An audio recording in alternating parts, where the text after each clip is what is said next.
eh, ya melarikan diri secara sadar ke Rusia karena memang Rusia yang bersedia untuk memberikan apa ya suaka ya mungkin ya bahasanya ya akan memberikan pertolongan dan perlindungan kepada Bashar Assad gitu dan ini menjadi pertanda bahwa perginya seorang pemimpin ya ke tempat lain meninggalkan wilayahnya ya dalam konteks perang seperti ini itu menjadi tanda dia itu udah menyerah gitu. Nah, makanya transisi ya pemerintahan transisinya masuk gitu kan maju gitu. Nah, jadi nggak disembunyikan gitu ya, tapi dia mencari perlindungan aja ke Rusia sebagai pihak yang jelas lebih superior ya daripada Suriah. Tambah lagi tadi Rusia itu memang sejak lama jadi sekutunya Bashar Assad gitu ya, dan juga punya power gitu di UN dengan sebagai anggota DKPBB ya. Kemudian kalau berikutnya ya, kalau di Indonesia itu memang masih banyak yang pro terhadap revolusi, ya, revolusi di Suriah yang mengarah ke sebagaimana yang sudah kita diskusikan tadi. Ini saya bisa simpulkan karena apa? Kemarin saya sempat membaca story IG-nya salah seorang influencer, ya, salah seorang influencer yang dia memang aktivis kemanusiaan juga, gitu kan. Dia sampai bilang, lo yang nggak setuju sama bendera putih, hijau, hijau, putih, hitam tadi itu, ya, bendera revolusi itu berarti lo adalah pro rezim, dia bilang gitu. Pas saya ngeliat itu, loh, kok sesempit itu gitu ya dia dia mengklasifikasikannya sesempit itu padahal ya saya juga nggak setuju gitu kan ya sama bendera bendera apa namanya bendera revolusi itu tadi karena tadi eh, semangatnya itu semangat nasionalis gitu kan tapi saya nggak setuju juga apalagi sama rezim Bashar gitu kan enak aja gitu saya dibilang setuju sama rezim Bashar karena saya hanya nggak setuju sama sama bendera tersebut dan sehingga dari sini kita bisa mendapati gitu ya. Sebentar sebentar. Ya.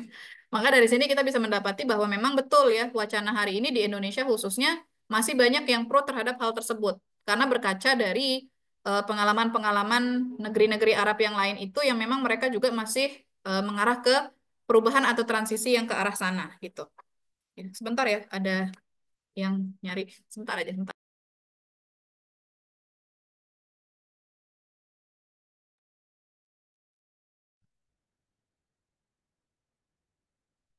Ya, jadi tadi itu ya teman-teman,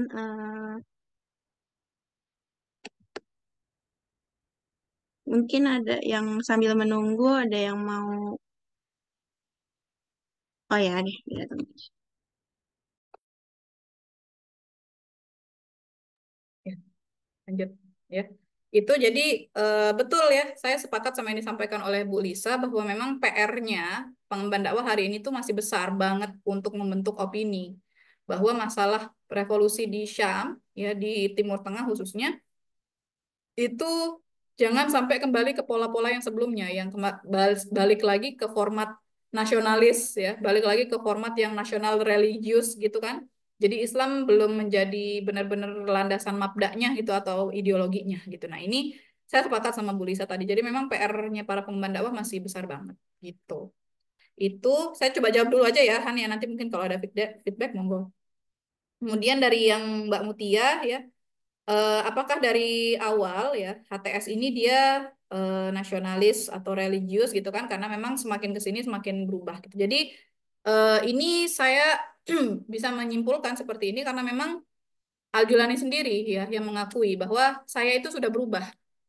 Jadi dia menyampaikan, jadi mengeluarkan statement seperti itu yang sebelumnya memang dia bergabung dengan Al-Qaeda, berafiliasi dengan Al-Qaeda dan menjadi pemimpinnya Jabhat Nusra gitu kan itu ya memang getol gitu kan untuk menyuarakan Islamic State atau Daulah Islamiyah itu tadi. Nah, tetapi semakin ke sini ya dia juga bahkan pernah ikut perang melawan Amerika di Irak dulu kan waktu waktu tahun 2023 2023 tahun 2003 ya. Al-Julani ini ikut perang melawan Amerika di Irak itu karena tadi bergabung dengan Al-Qaeda itu tadi. Nah, tetapi dia mengakui dalam beberapa interview ya beberapa waktu terakhir ini saya sudah berubah gitu kan. Karena banyak yang nanya juga why now gitu kan. Kenapa sekarang udah beda sama yang dulu? Apa yang terjadi sama dirimu gitu kan ditanya sama interviewernya.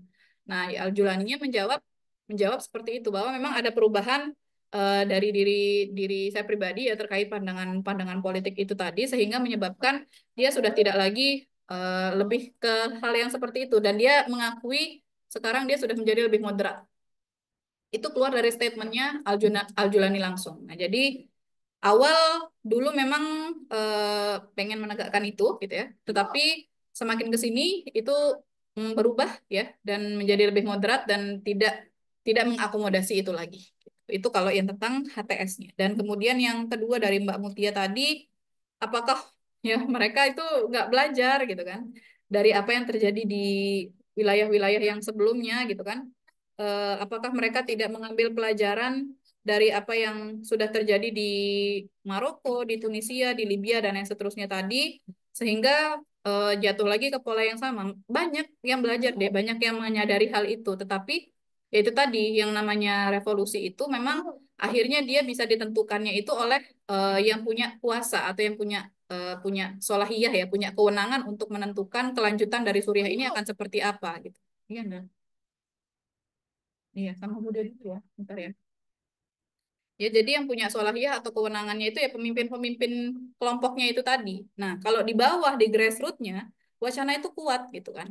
Wacana itu sebetulnya kuat, tetapi tidak lebih kuat ya, tidak lebih kuat dari kewenangan yang dimiliki oleh apa namanya oleh pemimpinnya itu tadi. Nah, makanya yang jadi PR hari ini adalah apa ya?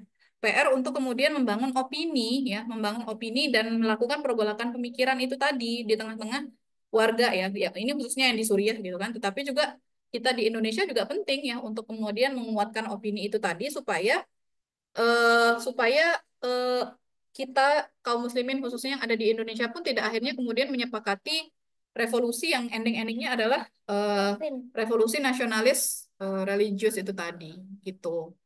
Itu kalau yang dari Mbak Mutia. Sebentar.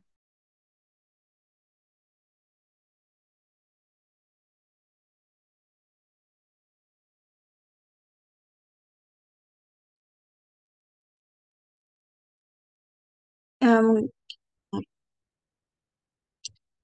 mau ada feedback dulu mungkin dari Mbak Muti atau dari Bu Lisa sambil menunggu Teh Anti.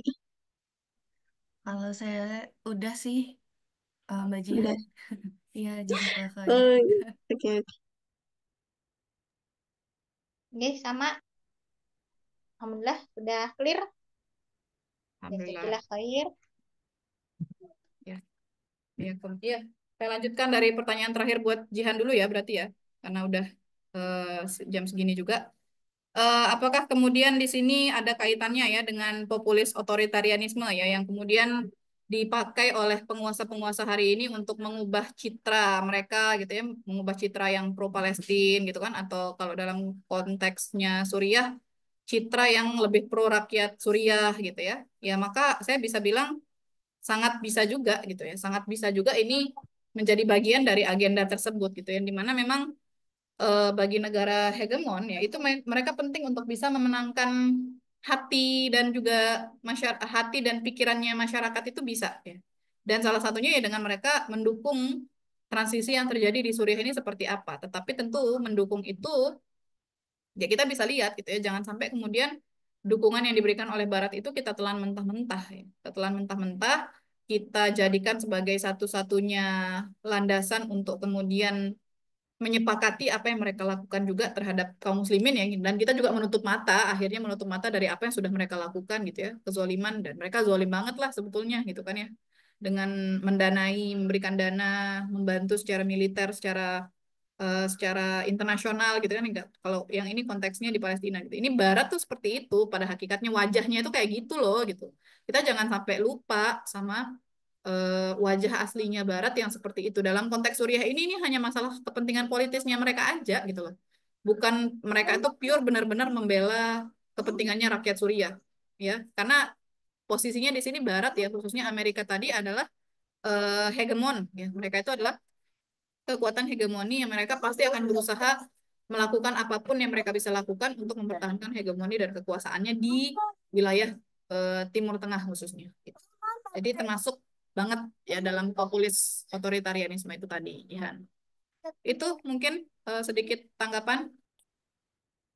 Iya, itu berarti ya kalau dari sini ya berarti masih cukup panjang juga ya perjuangan kita itu masih eh ya tadi karena akhirnya ketika sudah digulingkan rezim pun ternyata masih eh, jauh gitu, apa masih sulit gitu. Yang harusnya tuh bisa kita ambil alih gitu. Ternyata belum sampai ke sana gitu.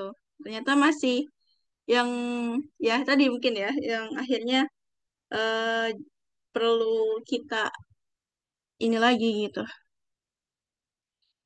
Mungkin kalau dari sebenarnya nih masih ada pertanyaan menarik lagi ya lainnya dan sebenarnya juga kalau misalnya mau diterusin juga sebenarnya aku juga masih mau ada pertanyaan lagi tapi berhubung waktu juga ini ya Teh ya udah lewat ini lebih dan hampir maghrib juga mungkin di Teh Anti juga udah masuk maghrib ya jadi mungkin eh bisa dan ya di sini juga nanti apakah rekaman Zoom-nya bisa diakses lagi dan ya nanti mungkin ditunggu aja dulu ya gimana baiknya nanti walaupun kita record ya nanti bisa dilihat apakah ada recordnya atau enggak soalnya nunggu di belakang dan di belakang layar lagi gitu. Ya mungkin sekian dulu eh, untuk hari ini teman-teman semua. Alhamdulillah cukup sedikit apa ya menambah wawasan gitu dan semoga bisa akhirnya eh, membuat kita semakin kritis lagi sama isu Suriah juga gitu terutama gitu kan dan akhirnya bukan hanya Palestina saja nih yang akhirnya kita eh apa ya namanya ibaratnya ya kita apa suarakan tapi juga Suriah dan juga bukan hanya Suriah dan tapi juga yang lainnya juga harus kita suarakan juga gitu. Ya, alhamdulillah saya sebagai moderator yang tugas hari ini mohon maaf gitu kalau ada kekurangan. Saya tutup dengan istighfar 3 kali dan doa kafaratul majelis. Eh, Astagfirullahaladzim, astagfirullahaladzim, subhanakallahumma wa bihamdika, asyhadu an la ilaha illa anta, astaghfiruka wa atubu ilaik.